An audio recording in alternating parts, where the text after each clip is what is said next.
ప్రతి మండల సమాఖ్యకి కూడా ఆపరేషనల్ సెల్ఫ్ సస్టైనబిలిటీ కోసం, అంటే మనం ఆడిట్ చేసుకున్నాక యాన్యువల్ ఆడిట్ అయిన తర్వాత income and expenditure balance sheet చేసుకున్నప్పుడు గ్యాప్ ఏదైతే ఉందో మండల సమాఖ్యలు ఆ గ్యాప్ని ఫుల్ఫిల్ చేసుకోవడానికి, తర్వాత మండల సమాఖ్యని సొంత సిబ్బందితో సొంత నిర్వహణ ఖర్చుల కోసం ఈ ఫండ్ని గ్రాంట్గా ఇవ్వడం జరుగుతుంది కార్పస్కి. ఇది మోడల్ మండల సమాఖ్యలు ఏవైతే ఉన్నాయో వాటికి మాత్రమే మంజూరీ చేయడం అనేది జరుగుతుంది. మీ అందరికీ తెలుసు, మన తెలంగాణలో 553 మండల సమాఖ్యలు మోడల్ మండల సమాఖ్యలే.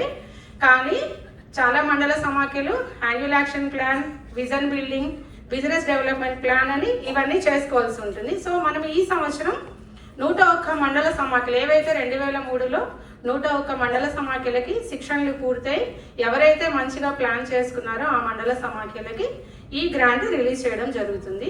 ఇది ప్రతి మండల సమాఖ్యకి 20 లక్షల రూపాయలు మనము ప్రాజెక్ట్ నుంచి సెర్ప్ నుంచి రిలీజ్ చేయడం జరుగుతుంది. మొదటి విడత 50% అంటే 10 lakhs రూపీస్ ఈ 101 మండల సమాఖ్యలకి ఇస్తారు.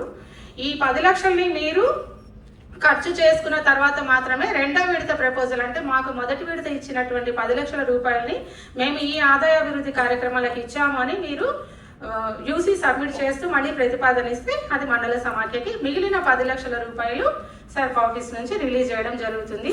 దీనికి గౌరవ సిఇఓ సెర్ప్ మేడం గారి ఇన్స్ట్రక్షన్స్, తర్వాత వయబిలిటీ గ్యాప్ ఫండ్ దేనికి అన్న సర్క్యులర్ ఇన్స్ట్రక్షన్స్, మీరు ఏమేమి డాక్యుమెంట్స్ ఇవ్వాలి అనేది ఆ 101 మండల సమాఖ్యల ఏపీఎంస్ డిపిఎంస్కి హెడ్ ఆఫీస్ నుంచి ఒక వీడియో కాన్ఫరెన్స్ ద్వారా కూడా శిక్షణ ఇవ్వడం జరిగింది. ఆ మీటింగ్ అటెండ్ అయిన ఏపీఎంస్ ఒకసారి please rise your hands. Okay, so మీరు ప్రతిపాదనలు ఎంత తొందరగా కార్యాలయానికి సబ్మిట్ చేస్తే వయబిలిటీ గ్యాప్ ఫండ్ అనేది ఇవ్వడం జరుగుతుంది. దీన్ని మీరు మండల సమాఖ్య స్థాయిలో ఆదాయ అభివృద్ధి కార్యక్రమం చేయొచ్చు, లేదా చిన్న సంఘాలకి ఎంసీపీ తీసుకొని వివోల ద్వారా లోన్ లాగా కూడా ఇచ్చుకోవచ్చు. ఇది ఇప్పటి వరకు మనము సెర్ప్ చరిత్రలో ఈ వయబిలిటీ గ్యాప్ ఫండ్ని ఇవ్వలేదు. మనం ఈ సంవత్సరం ఇవ్వబోతున్నాము. నెక్స్ట్ ఇయర్ కూడా మిగిలిన మండల సమాఖ్యలకి ప్రతిపాదనలు తీసుకొని సబ్మిట్ చేయడం జరుగుతుంది. ఇది ఒకటి మోస్ట్ ఇంపార్టెంట్. రెండో ముఖ్యమైన fund VRF, vulnerability reduction fund. ఇది దుర్బలత్వాన్ని, అంటే గ్రామాలలో ఉన్న అత్యంత పేదరికాన్ని తగ్గించడానికి ఇస్తున్నటువంటి గ్రాంట్. ఇది వివోకి మాత్రమే ఇవ్వడం జరుగుతుంది. సో ప్రతి గ్రామ సమాఖ్యకి 1,50,000 రూపాయలు ఇది మనము గ్రామ సమాఖ్యలకి ఇవ్వడం జరుగుతుంది. దీన్ని దేనికి వాడాలి అని అన్నప్పుడు సో చాలా అవసరం. ఇది మనకు ఆల్రెడీ టీజీఐఎల్ పైన ఒక ప్రాజెక్ట్ కూడా జరుగుతుంది, అది వాళ్ళు చెప్తారు.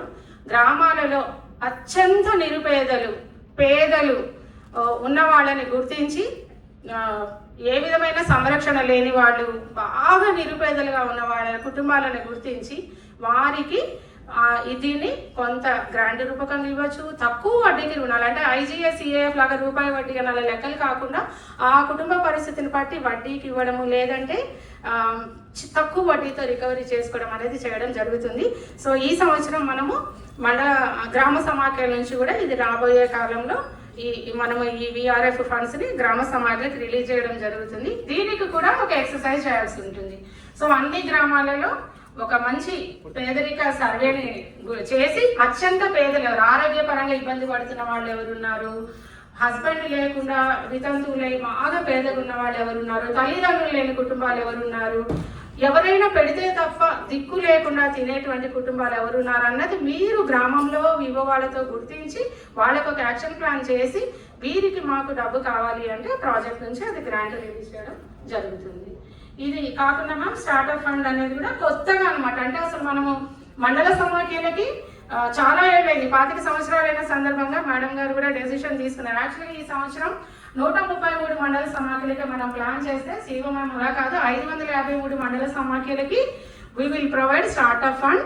అది ఒక 3.5 లక్షల రూపాయలు మండల సమాఖ్యకి ప్రతి మండల సమాఖ్యకి ఇవ్వడం జరుగుతుంది. దానిలో వీడియో కాన్ఫరెన్స్ కి చేయడము, ఒక టీవీని, తర్వాత కొన్ని కుర్చీలు సేమ్ ఇవ్వడానికి అంటూ ఫండ్ రిలీజ్ చేయడం అనేది జరుగుతుంది. కంప్యూటర్స్ కూడా చాలా మంది వరదలు వచ్చాయి, ఖమ్మం నుంచి కూడా అప్పట్లో ప్రతిపాదనలు ఇచ్చారు. ఇలాంటి వాటికి మండల సమాఖ్యలకి కొంత ఇన్ఫ్రా కింద కూడా ఆ గ్రాంట్ని వాడుకోవచ్చు. ఇది కాకుండా సిఎంటీసీ అని కూడా చూడండి ఎన్ని కొత్త పదాలు. నేను సర్కులో వచ్చినప్పటి నుండి విన్నది ఆర్ఎఫ్, సిఐఎఫ్, ఈ రెండు కాక ఈ సంవత్సరం అయితే మనం వింటున్నది సిఎంటీసీ, విఆర్ఎఫ్, విజిఎఫ్, స్టార్ట్అప్ ఫండ్. ఈ 4 రకాలు అన్నవి కూడా ప్రతి మండల సమాఖ్యకి, వివోకి, గ్రూపులకి ఎంటైటిల్మెంట్ కింద మనం ప్రొవైడ్ చేయడానికి ఉంది. సో ఇది జాగ్రత్తగా అందరం కూడా ఫండ్స్ తీసుకోవడమే కాదు, దాని డీసీబీని మానిటర్ చేయడము, యూసీలు సబ్మిట్ చేయడం అనేది అందరూ చేయాలని చెప్పి ఈ అవకాశం ఇచ్చినటువంటి సభకి నమస్కారాలు తెలియజేసుకుంటున్నాను. Thank you.